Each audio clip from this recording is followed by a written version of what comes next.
नमस्कार सर्वांना. मी सुरेश ससार.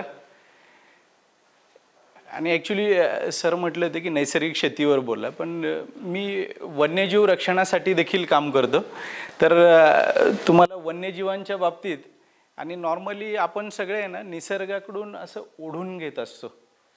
तर आपण निसर्गासाठी काय करता येईल हे म्हणजे अगदी थोड्या वेळात मी तुम्हाला सांगतो आणि माझ्या अनुभवावरून सांगतो की मी निसर्गासाठी काय करतो.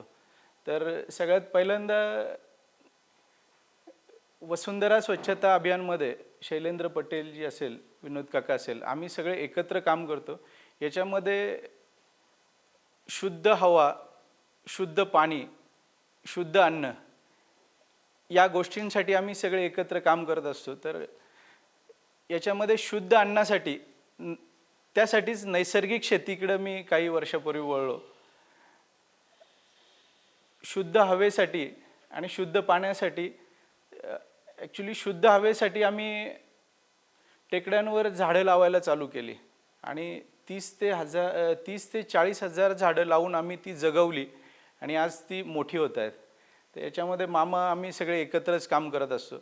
तर म्हणजे ॲक्च्युली मी तुमच्यासमोर बोलायला खूप लहान आहे, पण तरी देखील माझ्या अनुभवातून सांगतो की आपण प्रत्येकाने आहे ना निसर्गासाठी थोडा वेळ द्यायला हवा. आपण प्रत्येकजण निसर्गाला असं ओरबाडून घेत असतो.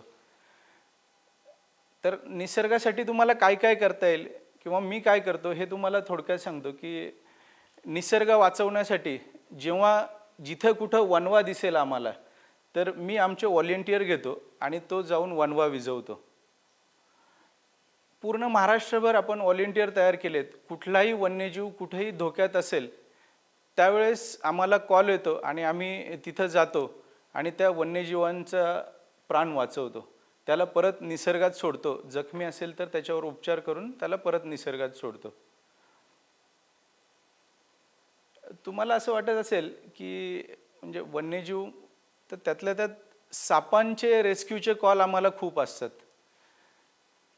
तर साप हे मित्रांनो, तुम्ही वेगवेगळ्या एरियात राहता, तर अगदी 20व्या मजल्यावर देखील साप पकडलेत आम्ही. म्हणजे की तुम्हाला वाटत असेल की सापांबरोबर आपला कधी संबंध येणार नाही. आणि आत्ता आमचे मित्र जे आहेत परिमल आणि प्रणव सर, यांच्या सोसायटीमध्ये आत्ता 2 दिवसापूर्वी एका लिफ्टच्या डक्टमध्ये एक साप पकडला. म्हणजे साप कुठं असू शकतो हे कधीच सांगता येत नाही. अगदी तुमच्या गॅसच्या त्या शिगडीखाली जाऊन साप बसलेला असतो किंवा बाथरूमच्या तुमच्या भांड्यामध्ये साप बसलेला असतो. त्याच्यामुळे अपघात हे कधीही कुठेही होऊ शकतात. तर सापांच्या बाबतीत थोडीफार माहिती ही प्रत्येकाला असणं खूप गरजेचं असतं.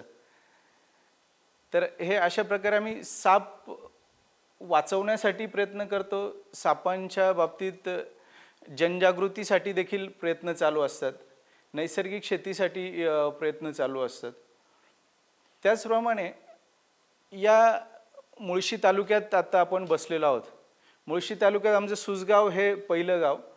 आम्ही आमच्या व्हॉलेंटियरच्या मदतीने मुळशी तालुक्यातल्या गावागावांमधल्या शाळांमध्ये फिरून इथं मुलांना देशी झाडांच्या बिया गोळा करायला सांगतो सर.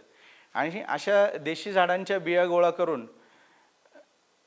त्याची रोपं तयार करून आपण ती सगळीकडे डिस्ट्रीब्यूट करतो, जेणेकरून वेगवेगळ्या जातीची झाडं सगळीकडे लागली जातील.